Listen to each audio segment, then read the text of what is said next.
પ્રશ્ન એવો છે કે 3.4 માં ક્વેશ્ચન નંબર 5 માં લંબચોરસ આપણે દોરી દઈએ લંબચોરસ પહેલાં એ લંબચોરસ એ બહિર્મુખ ચતુષ્કોણ છે એમ સમજાવવાનું છે। તો આમાં બે ત્રણ મુદ્દા જોઈએ। પહેલો મુદ્દો, લંબચોરસમાં દરેક ખૂણાનું માપ એ 180 કરતાં કેવું છે? ઓછું છે। દરેકનું 90 માપ છે અને દરેક ખૂણાનું માપ 90 હોવાથી દરેક ખૂણાનું માપ 180 કરતાં ઓછું છે। પહેલી વાત ખબર પડી ગઈ?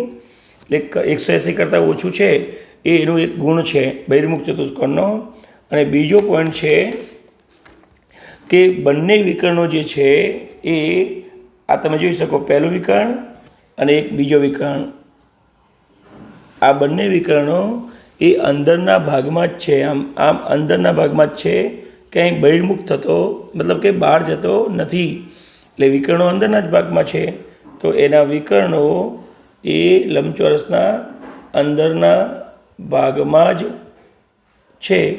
તેથી વિકર્ણો બહિર્મુખ નથી થતા, બધા અંદર જ છે અને 180 કરતાં ઓછું છે।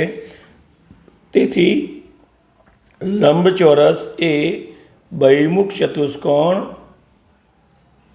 ચતુષ્કોણ છે તેમ કહેવાય। ઓકે મિત્રો, તો આ સાથે અહીંયા પ્રશ્ન 5 પૂરો। નેક્સ્ટ આપણે પ્રશ્ન 6 અને છેલ્લા પ્રશ્ન સાથે આપણે મળીશું।